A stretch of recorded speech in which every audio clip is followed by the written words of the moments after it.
Bueno, voy a hablar un poquito acerca de un tema de la teoría de la relatividad, que es el concepto del intervalo espacio-temporal. Entonces, para introducir este concepto tenemos que partir de lo que son las transformadas de Galileo. Acá, digamos, eh, estas serían las transformadas y esta es la transformación recíproca, o sea, las antitransformadas. Hay que ubicarse en un escenario en el que tenemos dos sistemas en movimiento relativo entre sí con velocidad constante, o sea, son dos sistemas inerciales. A uno le llamamos O y a otro le llamamos O', y las transformadas de Galileo lo que hacen es convertir las coordenadas de un movimiento dado medidas en el sistema O a las coordenadas, o sea, las convierten a las coordenadas que debería medir el observador situado en el sistema O'. Entonces, para introducir este concepto de lo que es el intervalo espacio-temporal, voy a empezar con un ejemplo. Supongamos que tengo justamente dos observadores, que serían O y O', cada uno con su propio sistema de referencia. Este, el azul es el sistema O acá, y O', el negro es el sistema O', que se mueve con una velocidad U con relación al sistema O.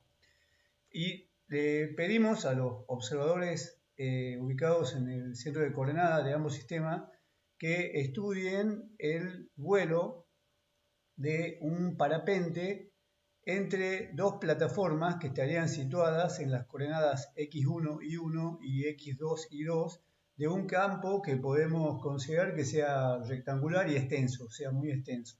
El campo lo está representado acá, sería esta figurita. Esta sería la primera plataforma y esta es la segunda plataforma.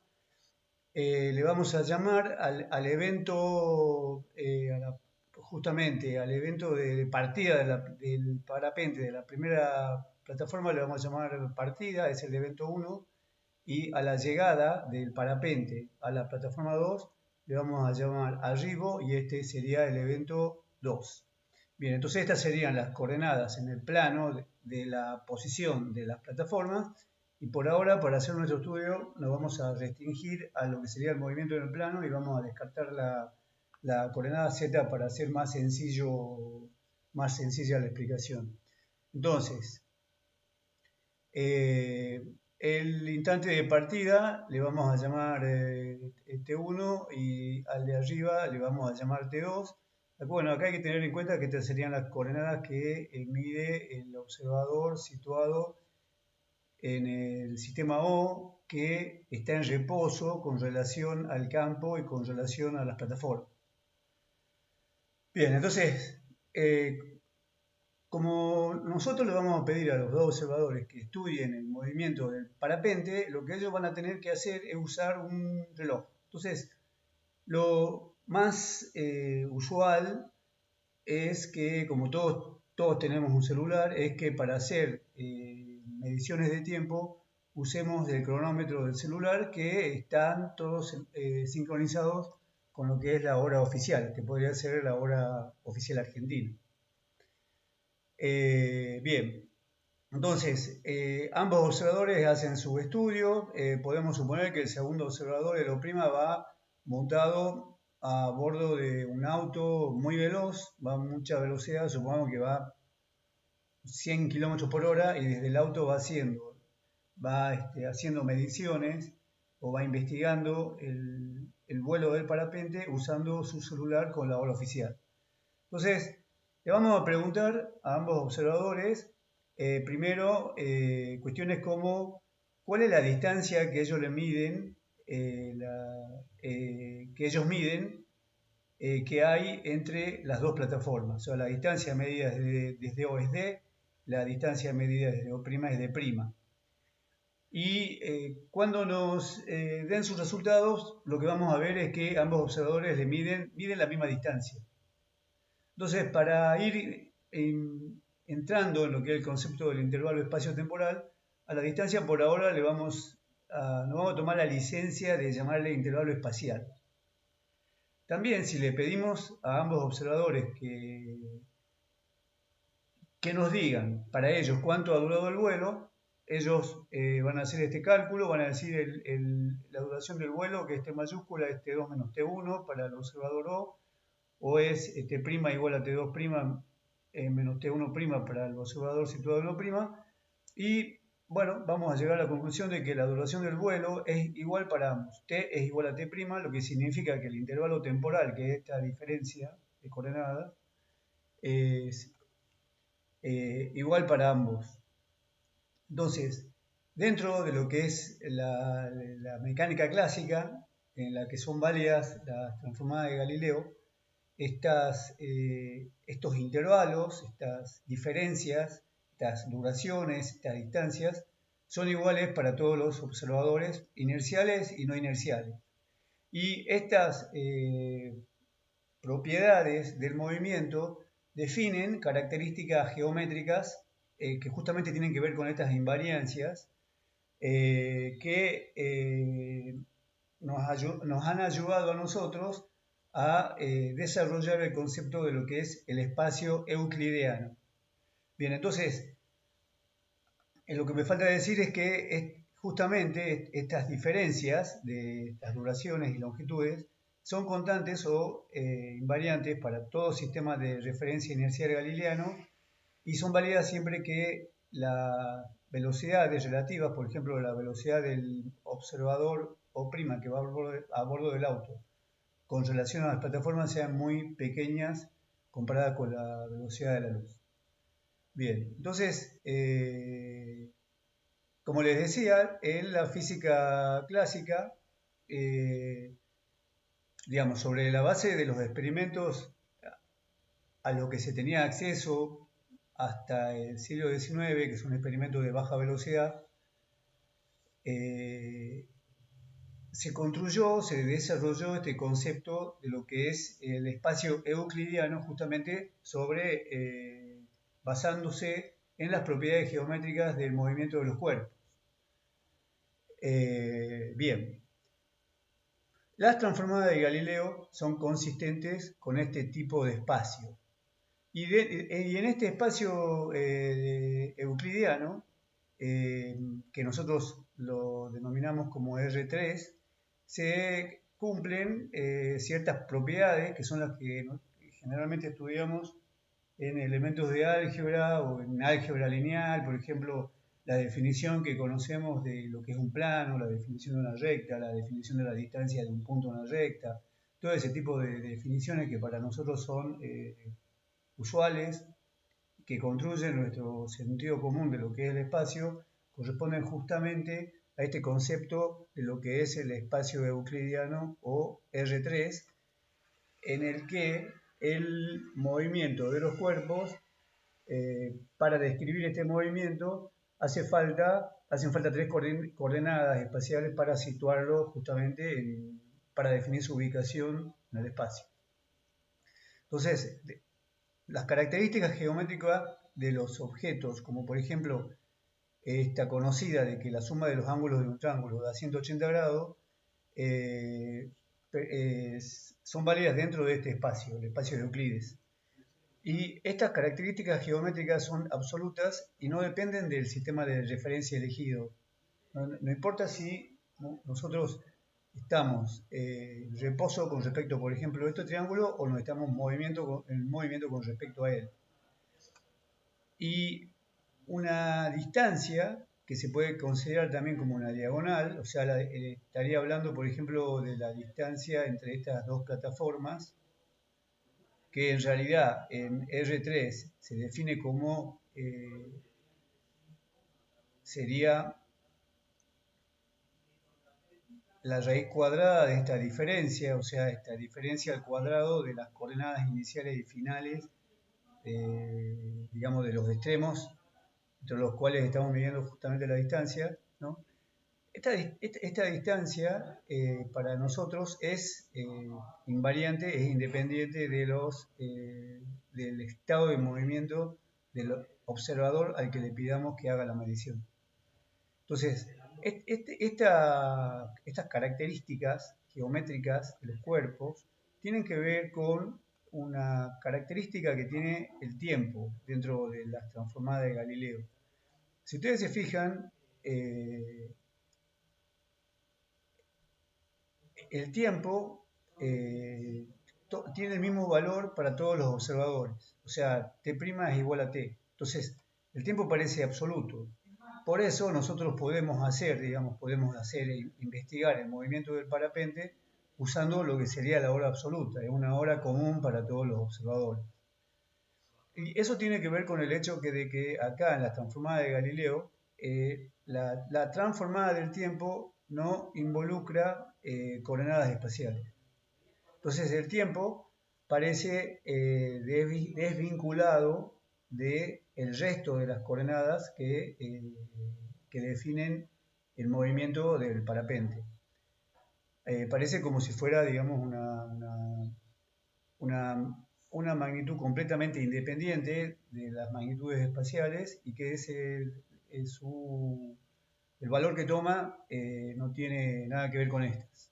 Entonces, dentro de la concepción clásica, dentro de la concepción galileana, el tiempo es absoluto.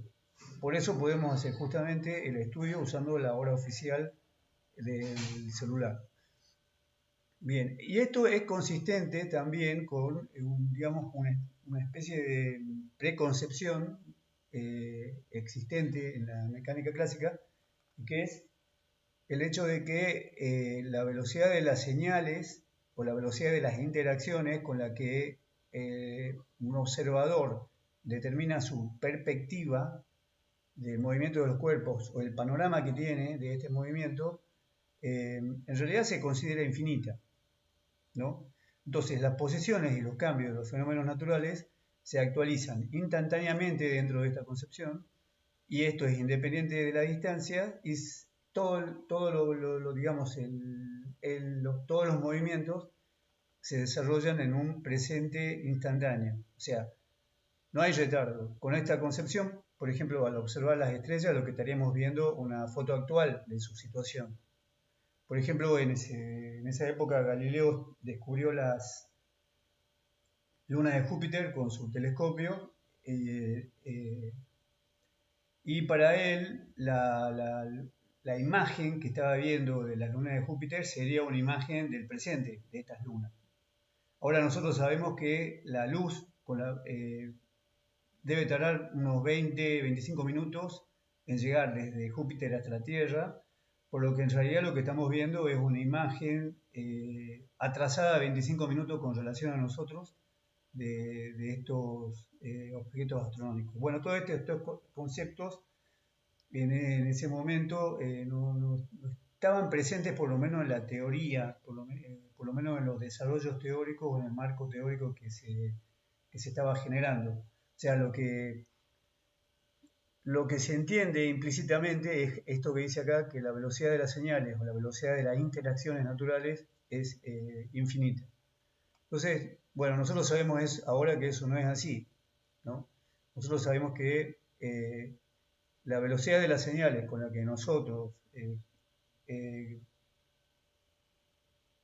construimos la perspectiva del movimiento que estamos observando o obtenemos un panorama de este movimiento, no solo es finita, sino que además cumple con la condición de ser constante para todos los observadores. Esta constante es lo que nosotros llamamos C y es la velocidad de la luz en el vacío. Estamos hablando de la propagación de la luz en el vacío. Entonces, al tener en cuenta esto, se pierde esta desvinculación aparente que hay entre las coordenadas espaciales y el tiempo pierde esa característica de ser absoluto, porque al deducir las transformadas de Lorentz, nosotros lo que obtenemos es esta relación para la transformada del tiempo entre dos sistemas, entre el sistema O' y el sistema O.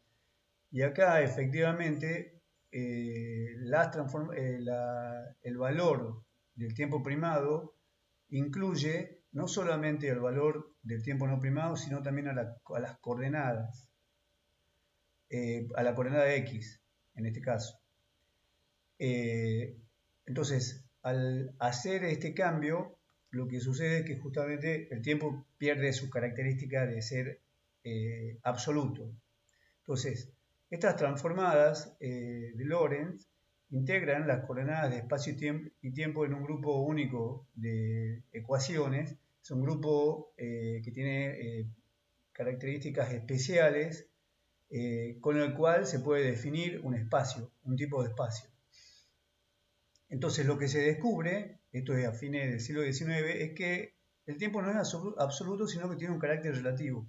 Eso significa que, por ejemplo, acá, en el ejemplo del estudio del parapente, si a pesar de que, supongamos que este,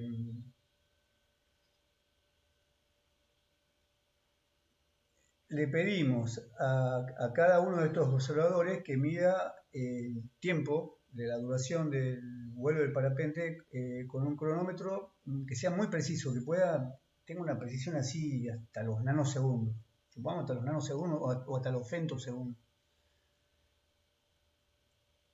Probablemente con esa precisión, para una velocidad de 100 km por hora para el observador que va en el auto, lo que ellos vean que les salga un resultado inesperado, que es que no miden los dos la misma duración para el vuelo de parapente. Para los dos no ha durado el mismo tiempo.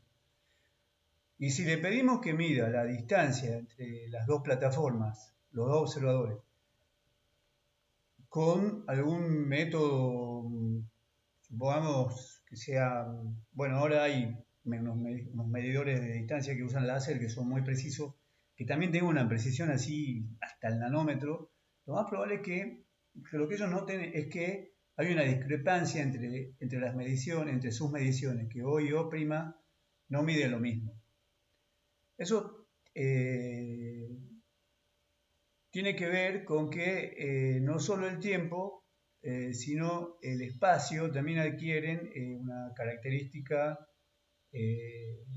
relativa. Bueno, esto significa que no está bien dentro, si nosotros, digamos, nos movemos dentro del marco relativista y tenemos en cuenta el hecho de que las señales con las que los observadores generan su perspectiva del movimiento de los cuerpos tienen una velocidad finita,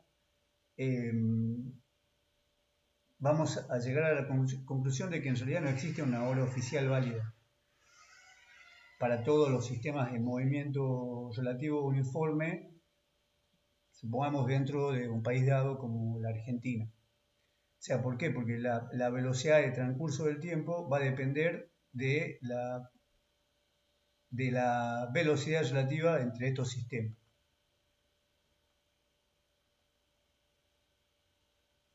Entonces, digamos, teniendo esto en mente, vamos a entrar a lo que es el concepto del espacio-tiempo pseudo-euclidiano o de Minkowski, que es el espacio-tiempo que es definido por las transformadas de Lorentz. Entonces, como decía hace un rato, en el caso relativista nosotros sabemos que ocurre la contracción de longitudes y que esta distorsión en la distancia altera las características geométricas de los movimientos, de los objetos en movimiento. ¿Qué quiere decir esto? Que, por ejemplo, si yo tengo en el sistema O,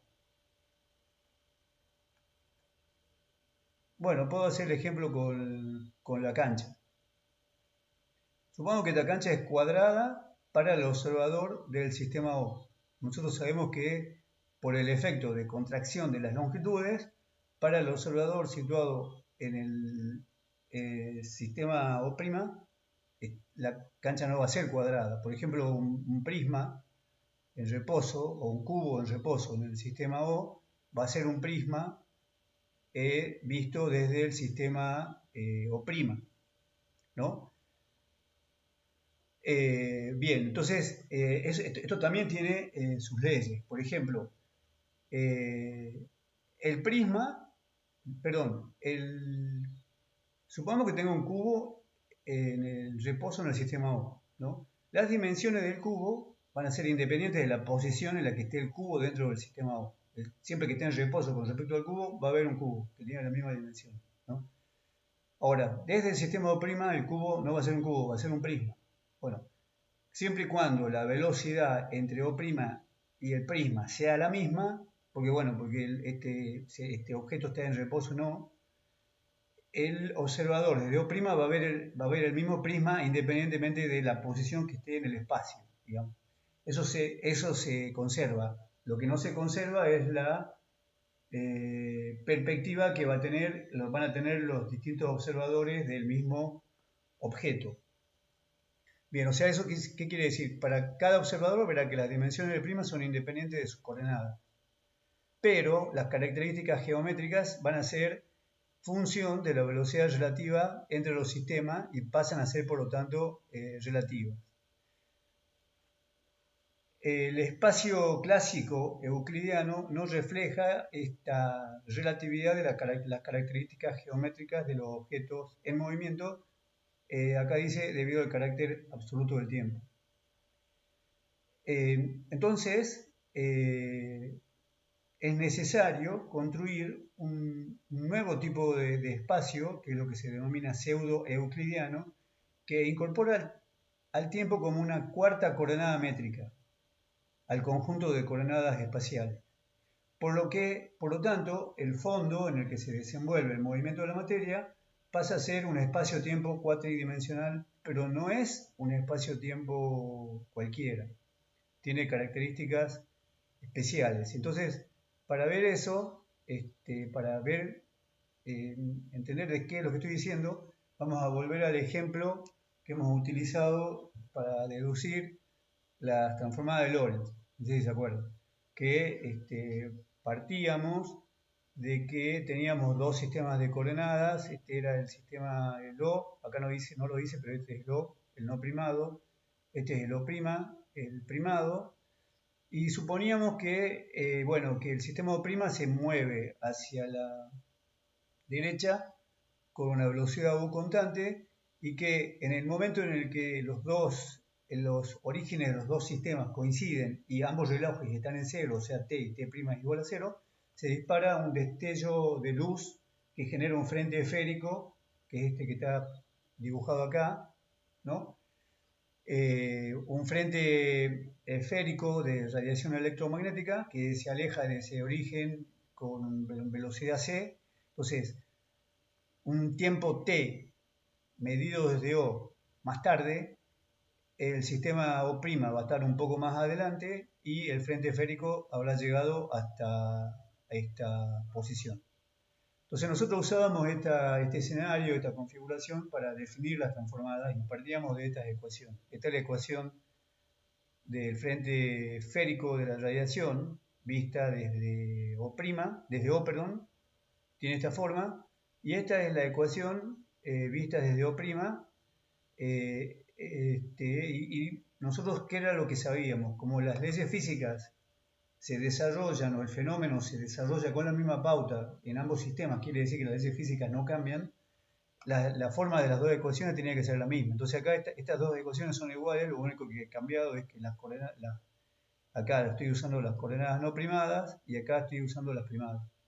Entonces aquí estos estudios son de Minkowski. Se da cuenta que si nosotros hacemos la diferencia, o sea, pasamos las coordenadas espaciales al otro miembro, nos queda esta ecuación, que c cuadrado t cuadrado menos la suma del cuadrado de las coordenadas espaciales me va a dar 0. Y eso es válido también para el sistema primado. Y esta diferencia nos va a dar 0 para cualquier sistema inercial movimiento relativo con respecto a O. ¿Sí? Está bien lo que estoy diciendo. La forma general sería esta que está acá. Acá, digamos, ¿por qué? Porque esto es, digamos, un desplazamiento y la forma general, digamos, de la ecuación del desplazamiento tiene los valores iniciales y finales de las coordenadas. Acá lo que pasa es que estamos partiendo de cero, por eso no tengo acá T1 T2 al cuadrado. Pero esto sería la forma general, y esta diferencia, digamos, ya en la forma general, nos da 0 en el caso, digamos, de la propagación de un rayo de luz, y ese resultado es también constante e independiente, constante, digamos, para todos los sistemas en movimiento relativo uniforme. Entonces, estamos resolviendo un problema, porque cuando pasamos del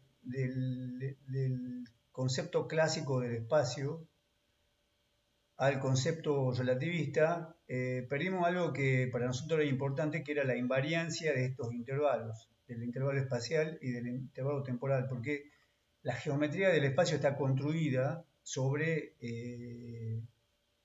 la base de estas invariancias. Entonces, cuando pasamos al marco relativista, perdemos esta invariancia. ¿Por qué? Ya sabemos por qué, porque las distancias son relativas y los tiempos son relativos. Entonces, lo que tiene de bueno el hecho de que el resultado de esta diferencia de 0 para todos los observadores inerciales, digamos, dentro del marco relativista, o sea, moviéndose entre sí con velocidades comparables a la velocidad de la luz, es que recuperamos una magnitud que es invariante.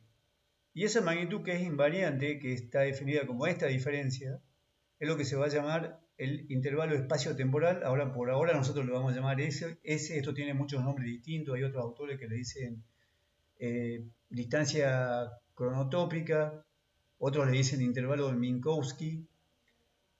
Lo que a nosotros nos va a importar es esta diferencia. Si yo tengo dos sucesos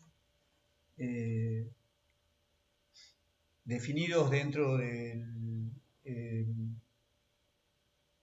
de este marco relativista en el que estamos hablando, los dos sucesos podrían ser la partida del parapente de la primera torre, que sería el suceso 1, y el segundo suceso podría ser la llegada del parapente a la segunda torre, que es el suceso 2. Acuérdense que si el observador O' se está moviendo a velocidades relativistas, ya no se cumple esto de que las distancias y las duraciones se conservan entre distintos observadores. Pero por suerte, lo que vamos a obtener, si le pedimos a ellos, incluso a moviéndose a velocidades relativistas, que calculen cuánto le sale esta diferencia, ahí los dos van a calcular, le va a dar el mismo valor. Que en este caso, para el caso de los parapentes, no va a ser 0, va a tener un valor positivo. Este intervalo va a dar un valor positivo, pero ese valor positivo va a ser igual para cualquier otro observador inercial que se mueve con movimiento relativo uniforme con respecto a los parapentes.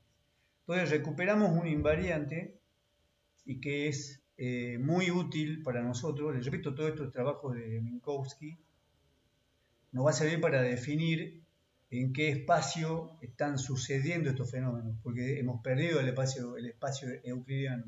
Tenemos que definir en qué espacio, en qué tipo de espacio están sucediendo, o como se dice, en qué tipo de espacio viven estos fenómenos relativistas.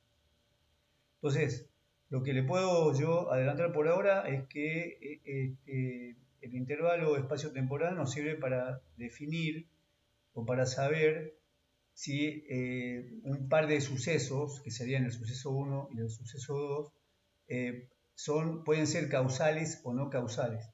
Porque si ese es mayor que 0, o sea, este término, el término asociado al tiempo, es mayor que los términos espaciales, se define, al intervalo se lo define como que es de tipo espacial, y en este caso, esto está al revés, se trataría de eventos que pueden ser causales, ¿no? ¿Por qué? Porque el evento 1 puede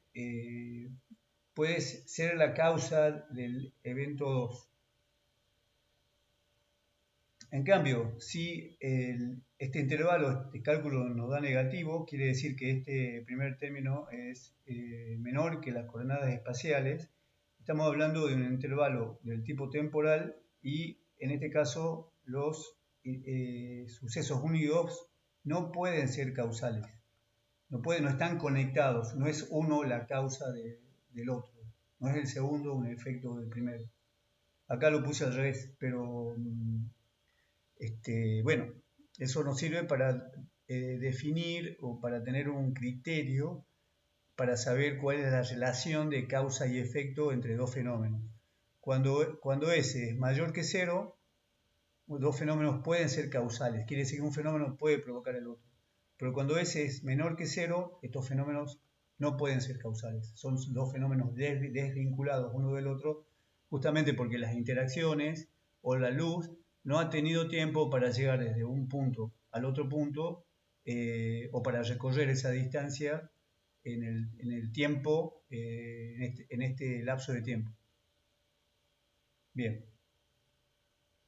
Entonces, esta definición del intervalo espacio-temporal también tiene su forma elemental, diferencial, perdón, este es el intervalo, la forma diferencial del intervalo.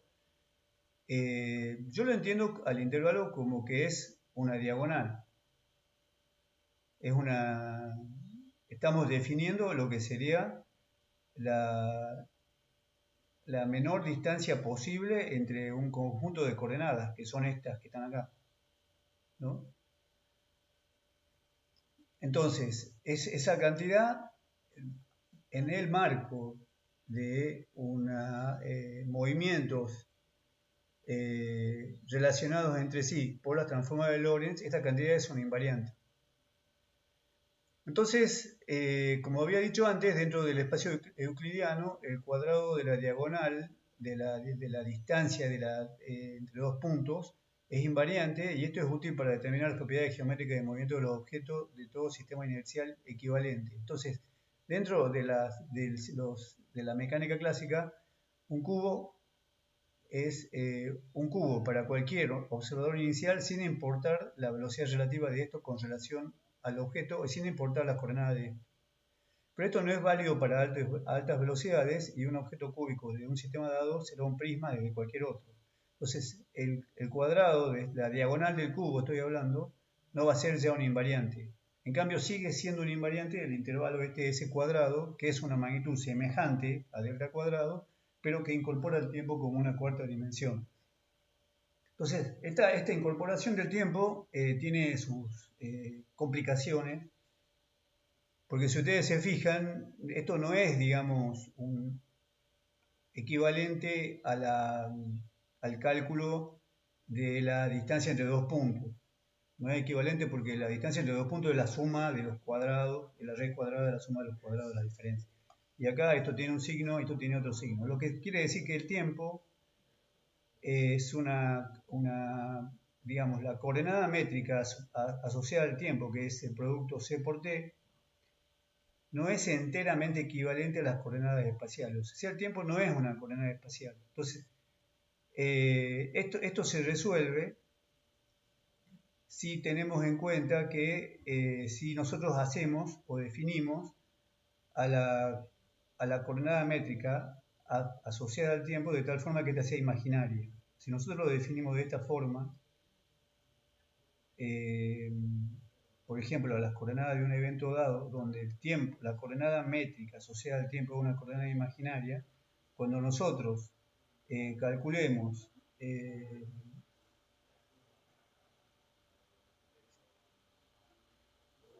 sería la distancia entre, entre dos puntos, donde tendrían las coordenadas con su índice 1 otro y su índice 2 el otro. Al ser imaginario el tiempo me va a quedar con un símbolo, con un signo diferente al de las coordenadas espaciales. Entonces, esto quiere decir que el tiempo y el espacio son coordenadas de distintas categorías. Bueno, para mí los matemáticos han inventado los números complejos y la clasificación esta entre números reales e imaginarios, porque es una forma de poder sumar manzanas con peras. Son elementos de distinta categoría y, digamos, no es lo mismo.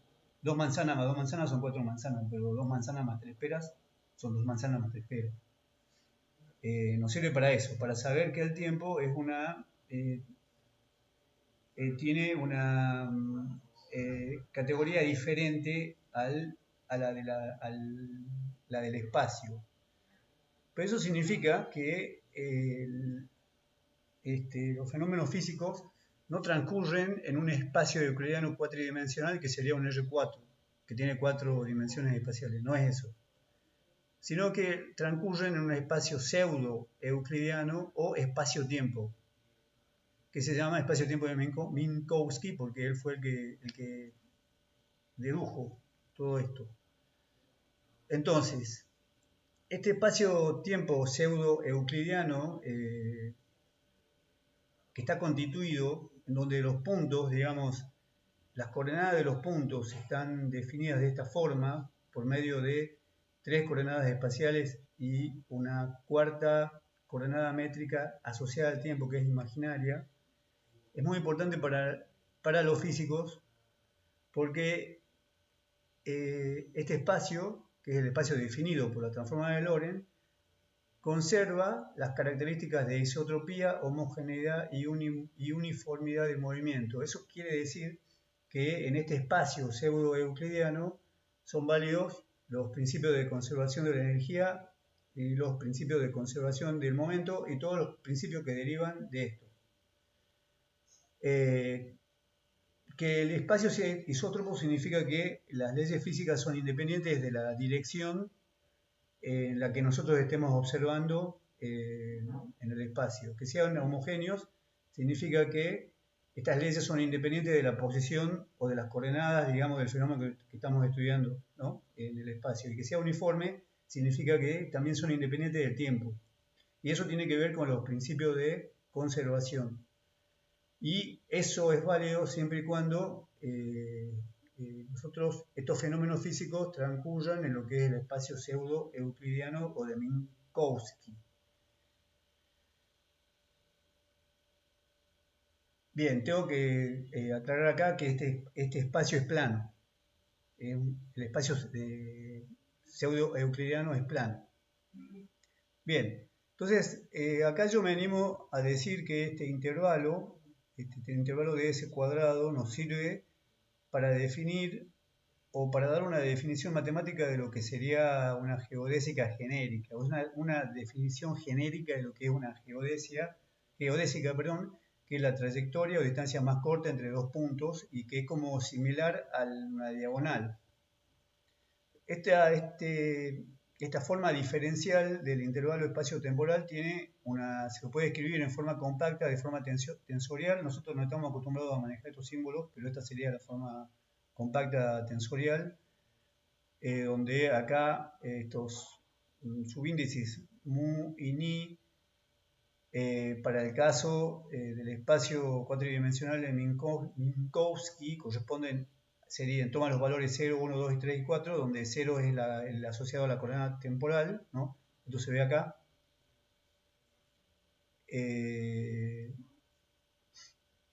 Y este tensor, si yo lo expando, tiene el coeficiente, que acompaña a las coordenadas. Si yo lo expando, tiene esta forma, es una matriz. No me acuerdo cómo se llaman estas matrices, pero acá la diagonal toma estos valores. El primer elemento es menos 1, lo que siguen es más 1, todo lo demás son 0. Esto es lo que corresponde al espacio de Minkowski. Si ustedes se fijan, acá mu y ni tienen el mismo valor. O sea, cuando mu y ni son iguales, esto se convierte en el cuadrado, ¿sí? Y tenemos la forma que nosotros conocemos del intervalo.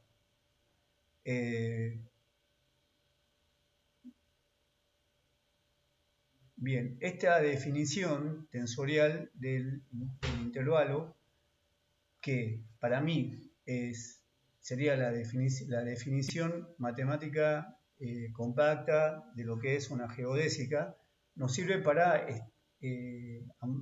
ampliar, digamos, nuestra libertad de movimientos y poder definir lo que serían espacios curvos. Porque si estamos trabajando en el marco de los espacios curvos, acá fíjense que cambia lo que es el coeficiente que acompaña las coordenadas, que acá era esto para el espacio Minkowski, pero si nos entramos en el espacio curvo, esto se convierte, el coeficiente pasa a ser el tensor métrico y el tensor métrico pasa a ser una función de las coordenadas. Entonces, bueno, ahí cambian muchas cosas. Todo lo que estamos estudiando hasta ahora pasa a ser diferente. Acá dentro de lo que es el espacio pseudo-euclidiano se considera que esto es un invariante, pero si estamos trabajando en espacios curvos, eso ya no es tan así. Deja de ser un invariante y acuérdense, este coeficiente pasa a ser una función de las coordenadas.